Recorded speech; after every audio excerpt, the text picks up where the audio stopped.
It seems like he's cooked up a real genre stew. Yes. Like they've thrown everything in but the kitchen sink. Yeah, what's in the stew? Well, we've got sci-fi. Okay. We've got comedy. We've got drama. Okay. I like it already. And then for spice, they've added a little bit of mystery and thriller as well. Ooh, intrigue. Yeah. Ooh, I love it. And the cast is really something. Okay, who? We've got Robert Pattinson, Oh, wow. Naomi Ackie, Okay. Stephen Yeun, Toni Collette, Mark Ruffalo. I mean, come on. It's a powerhouse lineup. Yeah, star-studded. Yeah. Okay, so what's the story about? All right, so the basic premise is it centers on this character named Mickey Barnes, Okay. who is an expendable. An expendable? Yeah, Like they an did. expendable. Wow. And he's on a mission to colonize an ice planet. Okay, so we're in the future. Yes, we're in the future. It's a dangerous mission, and he's expendable.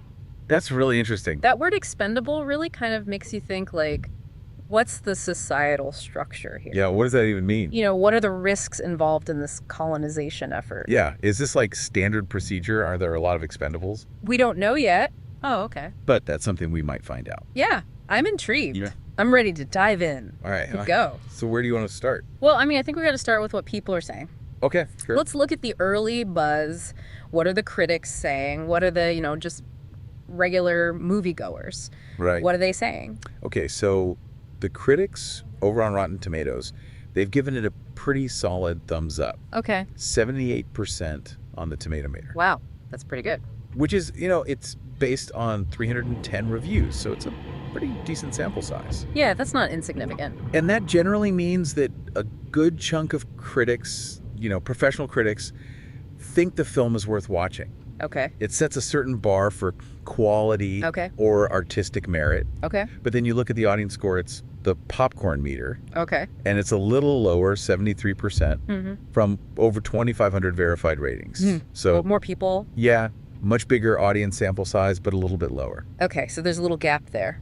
Yeah, it's not a huge gap, but it does make you wonder, what's going on there. Yeah, are the critics seeing something that the general audience isn't, or vice versa? Right. It could be a matter of expectations, right? Right. Like critics might go in looking at it from a more analytical perspective. Yeah, thinking about like the direction, Exactly. the themes, Yeah, the cinematography, the editing, all that stuff. yeah. Whereas your average moviegoer just wants to be entertained. Yeah, do they have a good time? Right. Did they connect with the story? Yeah, Did it grab them? Right. So that difference can actually be pretty insightful. okay, so the critics' consensus on Rotten Tomatoes, it's like their little summary. Yeah. It says, Bong Joon-ho returns to daffy sci-fi with a withering social critique. Ooh. And then it throws, and we can never have too many Robert Pattinsons. Okay, hold on. Multiple Robert Pattinsons. Yes, what's going on there? All right, so that definitely makes you think, right? It sounds like there's some kind of narrative device where his character maybe is replicated or exists in multiple forms. Oh, so maybe that's why he's expendable. Yeah, it could be part of the whole system. Because they can just get another one? Exactly. Like he's replaceable. Wow, okay. And then the withering social critique part, that's key. Yeah. Because it tells us that this isn't just like a fun popcorn sci-fi flick. Yeah, there's depth. There's depth. There's something to think about. Ooh, okay. Bong Joon-ho is known for that, right? Yeah, he likes to make us think. Exactly. So we can expect some serious societal issues being tackled here. Okay. I'm in. All right, so let's get into some specific critics. Yeah. Kaylee Kumari Upataya from Autostraddle called it a bold, adventurous scream of a film, Okay, that. but felt its queerness was dampened. Okay, so that's an interesting point It is. about representation. Yeah, and different critics are going to focus on different things. Yeah. So this critic was obviously paying attention to LGBTQ plus themes and maybe felt it wasn't quite enough. Didn't go far enough. Yeah. So, Then we have Stephen Romay from The Australian. okay. He was much harsher, Okay. called it a sci-fi black comedy with on-screen torture. Right. And he actually slammed Mark Ruffalo and Toni Collette's performances. What? Yeah, he said they were two of the cheesiest roles imaginable. Wow. And gave it a 2.5 out of 5. Ouch. Yeah, that's pretty rough. I mean, Mark Ruffalo and Toni Collette, these are like, They're big names. yeah, respected actors. Yeah, so that's a pretty strong reaction. Yeah, what do you think caused that? I mean, maybe it's a clash of tone. Okay. Like, what he considers black comedy, someone else might see as gratuitous or poorly executed. Yeah. And to criticize actors like that so strongly, it makes you think that maybe their performances just totally missed the mark. Yeah, or maybe it didn't fit with the overall vision of the film. Right, maybe there was a mismatch there. Okay. But then we have Max Weiss from Baltimore Magazine. Okay. He sees it as a potential cult classic. Ooh. He compares it to a dystopian space comedy adventure with shades of Terry Gilliam. Oh, wow. Yeah, and he gave it a 2.5 out of 4. Okay. So that Terry Gilliam comparison. Yeah, what does that even mean? Well, if you know Terry Gilliam's work, like Brazil or 12 Monkeys, Yeah. it's quirky. Yeah. It's often dark, visually distinctive. It's out there. It's out there, exactly. Yeah. So that comparison is painting a picture of a film that's unconventional, maybe satirical, definitely not your typical sci-fi blockbuster. Okay. And the cult classic label means that maybe it's divisive at first, Yeah. but it could find a dedicated audience over time. It'll become a classic later. Okay, I like that. Yeah. So Bruce R. Miller from the Sioux City Journal, he's clearly a fan of Bong Joon-ho. Oh, yeah. He says, Mickey 17 might not be for everyone, but it's a full appetizer, main course, and dessert Wow. for those who appreciate the director's unique style. Okay. And he gave it a 3 out of 4. So it seems like if you're already a fan of Bong Joon-ho's work, It's going to enjoy this. you're going to like this one. Yeah, this is for you. Okay. Scott Mendelson from the Outside Scoop on Substack calls it a very good Bong Joon-ho mixtape. A mixtape. Yeah, and gives it a 7 out of 10. I don't know about that one. Yeah, that's a strange way to put it. Yeah, what does that even mean? A mixtape? Well, I think he's getting at the idea that the film kind of revisits some familiar themes, Okay. stylistic choices, maybe even narrative beats. From other movies. Yeah, from Bong Joon-ho's other films, Okay. but mixes them up in a new way. So not totally new, but Yeah. like a greatest hits kind of. Yeah, kind of like a remix, Okay. something for the fans to appreciate. Okay.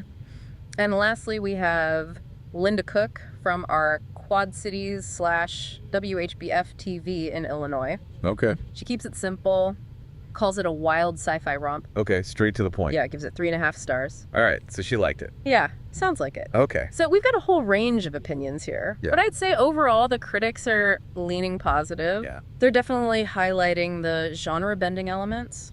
Yeah, the stew. The stew, yeah. Mhm. And the potential social commentary. Yeah.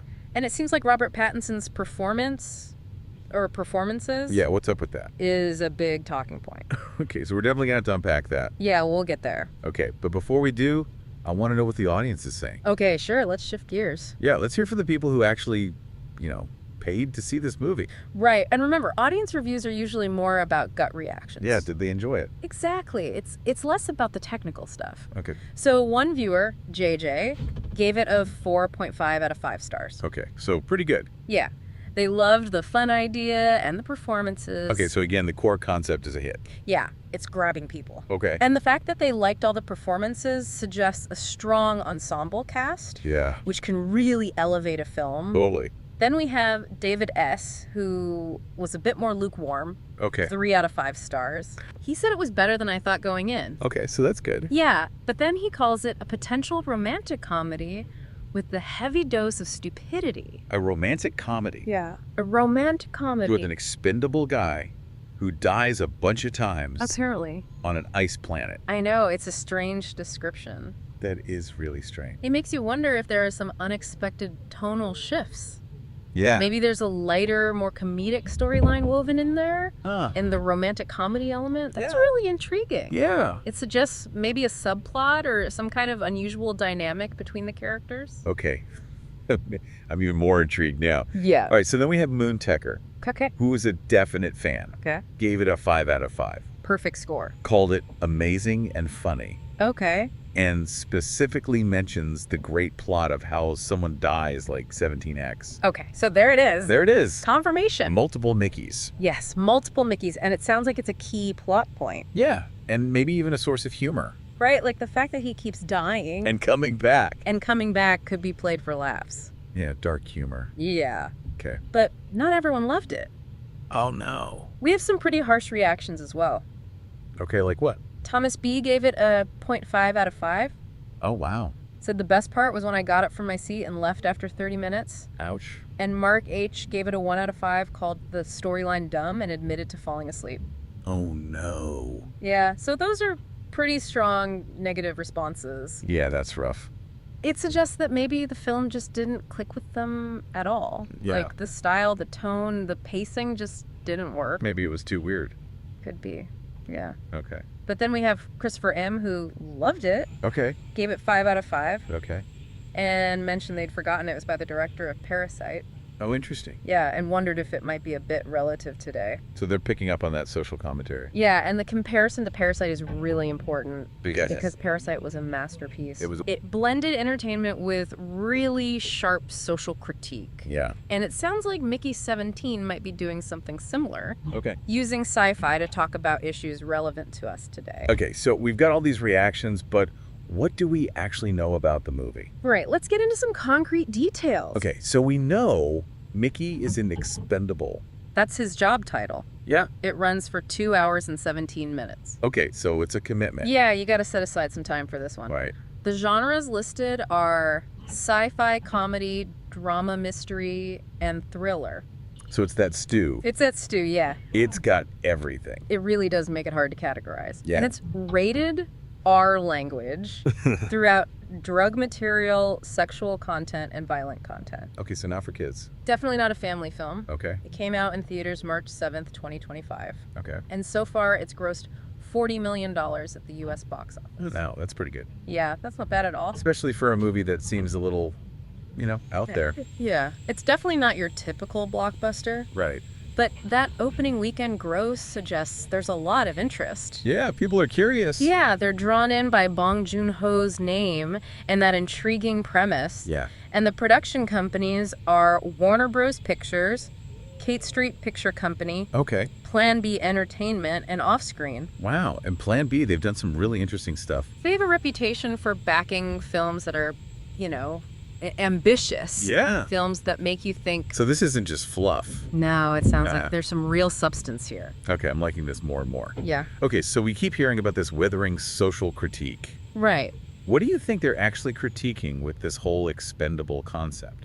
Well, I think it raises questions about social inequality, Okay. about how certain lives are devalued, Yeah. the potential for exploitation within a system like that. Yeah, like if some people are expendable and some aren't. Exactly. Yeah. And it makes you wonder about priorities, right? Like, what are they prioritizing? Yeah, like who gets to be important and who gets to be tossed aside, Right. maybe in the name of progress or profit. Yeah. And that ice planet setting, is that just a setting or is that a metaphor? Right. It could be a metaphor for a harsh social environment. Yeah, or economic, Yeah. Okay. And the fact that Mickey dies repeatedly, Yeah. it makes you think about resilience, right? Yeah, like he keeps coming back. He does. So what does that say about his ability to endure? And also about his worth, right? Look, if they keep bringing him back, does that mean he's not actually expendable? Right. Like they need him in some way. So it's playing with those ideas. Okay. And that comparison to Parasite, Yeah. it makes me think about Bong Joon-ho's style. Yeah, are there things he does in all his films? Yeah, like recurring elements. Yeah. Well, he's really good at blending genres. Yeah, we talked about the stew. The stew. Yeah. And he uses those genre conventions to explore complex themes, Okay. like social and political issues. And he often uses humor, Yeah. even dark humor, Yeah. to make his points. Yeah. So it sounds like Mickey 17 is continuing that trend, Yeah. but maybe with an even stronger sci-fi element to Yeah. really drive those ideas home. Okay. And then finally, Rotten Tomatoes has a more like this section. Oh, yeah. And they list some other movies that might be similar. Okay, let's see what they are. Okay, so we've got Spaceman Annihilation, Everything Everywhere All at Once, and Prey. Interesting. What do you think? Do those give us any clues? Well, Spaceman and Annihilation, they're both about isolation, Okay. existentialism, Yeah. encountering the unknown in these strange environments. Yeah. Everything, Everywhere, All at Once is known for its genre-bending narrative Right. and its exploration of identity. Just kind of out there. It's very absurdist. Yeah. And then Prey, Yeah. it features a protagonist facing a really dangerous threat. Okay. So maybe Mickey 17 is playing with those ideas too. Okay, so like survival. Yeah, survival identity, facing the unknown. And maybe it's told in a kind of an unconventional way. It's possible, yeah. Okay, so I can't get over this never have too many Robert Pattinson's line. Yeah. What are they doing with that? I don't know, but I want to find out. Yeah. Like, imagine Mickey interacting with different versions of himself Each with maybe different memories, Oh. different personalities, Okay. maybe even different loyalties, So, like, is he fighting himself? maybe, Or are they working together? or both. Oh my gosh. It could be comedic. Yeah. It could be full of internal conflict. It could Yeah. really explore what makes up a person's identity. Right. Like, what makes you you if there's a bunch of yous? Exactly. Yeah. And it raises the question, like, if each Mickey is expendable, Yeah. does that mean they're all equally valuable? Right. Or are some more important than others? Okay. And that audience member who mentioned someone dying like 17 times, Yeah. it emphasizes how repetitive Mickey's existence could be and the potential for dark humor there. Yeah. Like, imagine dying and coming back over and over again. I mean, it could be terrifying, Yeah. but it could also be funny. Yeah. In a really dark way. Yeah. Oh. And that comment about the plot being convoluted, Yeah. but weird and interesting, Yeah. it suggests that the movie might require some effort from the viewer. Okay. Like, you have to pay attention. Yeah. You have to think. Okay. But if it's done well, Yeah. it could be really rewarding. Yeah. A unique experience. Exactly. Okay. So after all of that, Yeah. it sounds like Mickey 17 is a movie that is getting people talking. Oh, yeah. It's generating a lot of buzz. Yeah. And a lot of different opinions. Yeah, for sure. You know, we've got this central idea of an expendable guy on a dangerous mission. Yeah. And then you add in Bong Joon-ho's style Yeah. and this amazing cast. Yeah. It's definitely one to watch. It is, and the critics seem to be mostly on board. Yeah. They're pointing to the social commentary, the sci-fi elements, Yep. and Robert Pattinson's performance is a big plus. Yeah, but the audience is more split. Yeah, some people love it, some people hate it. So maybe it's not for everyone. Maybe not. But that's okay. Yeah. So here's a question for you listening. Yeah. Is Mickey 17 a must-see for you? If you're looking for sci-fi that's different, Yeah. that's not afraid to be weird. Yeah, that's pushing boundaries. Yeah, exactly. You know, what do you think? What are you most interested in? Yeah. Social commentary, Yeah. the multiple Robert Pattinsons, Right. the repeated deaths. The Ice Planet. Yeah, it's going to grab you. Yeah, what's gonna make you want to see this movie? Yeah, so go out there, do a little more research, Yeah. and decide for yourself. See if Mickey 17 is for you. Yeah, is it a hit or miss? We want to know. We want to know.